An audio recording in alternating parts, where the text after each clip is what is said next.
कैसे हो दोस्तों? उम्मीद करता हूँ सभी ठीक होंगे। जी हाँ फ्रेंड, इस वीडियो के अंदर मैं आपको बताने वाला हूँ, जैसा कि आप सभी लोगों को पता है, एक न्यूज़ बड़ी ट्रेंडिंग में चल रही है कि एक महिला ने जो है किसी शख्स के घर के अंदर, वो भी सही फर्स्ट फ्लोर के ऊपर मतलब कि नमाज अदा की।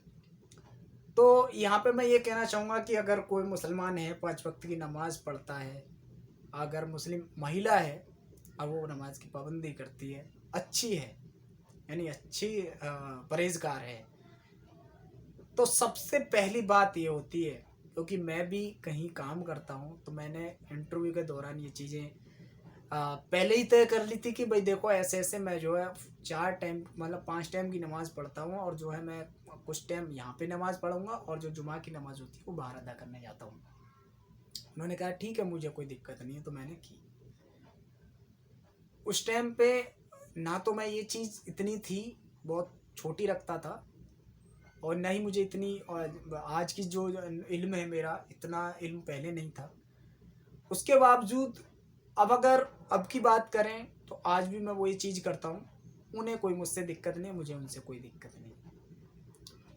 अगर कहीं और मैं दूसरी जगह जाता हूँ तो मैं उसके लिए इजाज़त लेता हूँ, क्योंकि इजाज़त लेना अ, अच्छी चीज़ है, ताकि दूसरे को ये ना लगे कि आप बिना मेरी मर्ज़ी के ये चीज़ कैसे की आपने। चलिए, तो उसी को मद्देनज़र रखते हुए अब इस न्यूज़ के ऊपर नज़र डाल लेते हैं। अगर ये वाक़ई में परहेज़गार औरत थी, तो इसको इजाज़त लेने की ज़रूरत थी। दूसरी चीज़, चलिए ये तो हो जाती है, बहुत लोगों ने बता दी। लेकिन यहाँ पे मैं एक चीज़ यहाँ पे ऐड करना चाहूँगा कि आप ये देखिए, अगर कोई परहेज़गार है, अगर कोई नमाज़ी है ना, तो उससे जो डर होता है सिर्फ़ अल्लाह का डर होता है, और किसी का नहीं होता। अगर मान लीजिए उसने किसी औरत से पूछा हो या नहीं पूछा हो, तो वो वहाँ पे पहुँच गई, चलिए मैं मानता हूँ कि वहाँ पूछ लिया होगा, वो वहाँ पे पहुँच गया। पहुँचने के बाद उसने नमाज़ अदा करी। आप देखिए कि जब वो शख्स आ रहा है, तो आप ये देखेंगे कि वो जो है सीधा, मतलब कि ऐसा लगता है जैसे उसके इंतज़ार में बैठी हो कि कोई शख्स आएगा, उससे ये बोलेगा, जल्दी से उसको सँभालेगी, मतलब समेटेगी और जल्दी से चल देगी। एक वेटिंग, किसी चीज़ की वेटिंग कर रही हो।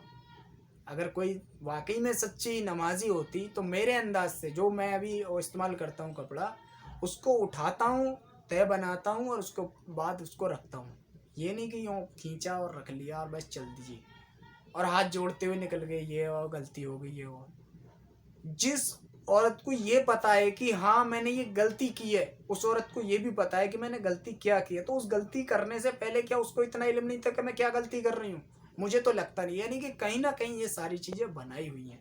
ये आप समझ सकते हैं। आपको ऊपर वाले ने अक्ल सलीम दी, अपना दिमाग चलाइए। थोड़ा-सा आप देखेंगे तो आपको सीधा-सीधा बहुत सारी चीज़ें नज़र आएँगी कि क्या इसमें मतलब कि सच्चाई है और क्या झूठपन है। तो इस तरीके की जो न्यूज़ें चल रही हैं, इस तरीके की जो खबरें चल रही हैं, आप उनको मत देखिए। आप अगर असली ईमान वाले मुसलमान बंदों को देखना चाहते हैं, तो उनके अमाल से उनको देखिए, उनके बोलचाल, उनके रहन-सहन से देखिए। आपके अड़ोस-पड़ोस में भी होंगे कुछ लोग। देखिए, सब कौमों में सब तरह के बंदे हैं। आप 1-2 गलत को पकड़ कर के पूरे मज़हब को नहीं टारगेट कर सकते। ये आप गलती पर हैं। क्योंकि अगर इस्लाम मज़हब में कहीं से कहीं तक भी अगर इतनी ख़राबी होती, तो मैं मानता हूँ कि 1400 हिजरी पहले, 1400 जो भी शायद 44-45 के करीब में चल रही है, तो इतने हिजरी पहले जब अल्लाह के रसूल सल्लल्लाहु अलैहि वसल्लम आए, उस टाइम पे मुसलमान की तादाद बिल्कुल ना के बराबर, यानी थी ही नहीं। तो उस दौरान के हिसाब से अगर आज देखें तो कितनी तादाद है, क्यों है? इसमें सब कौम, मतलब कि सब तरह के बंदे हैं, मालदार, गरीब, ऊँचे, नीचे, सब तरीके के। तो किसी न किसी एक ऐसी चीज़ों पे अट्रैक्शन, ऐसी चीज़ों पे जो उन लोगों को लगा कि हाँ, इसके अंदर ये चीज़ है, तभी इन लोगों ने एक्सेप्ट किया। अगर तलवार के दम पे होता तो आज भी तलवारबाज़ियाँ चल रही होती। ज़बरदस्ती होता तो कितने लोग बन गए होते। पैसे से होता तो कितने लोग बन गए होते। तो भाई ये सारी चीज़ें जो है, ये मतलब कि एक तरीके के गलत वे में ले जाने वाली हैं कि भाई ना तो तलवार से, ना पैसे से, ना ज़बरदस्ती। ये तो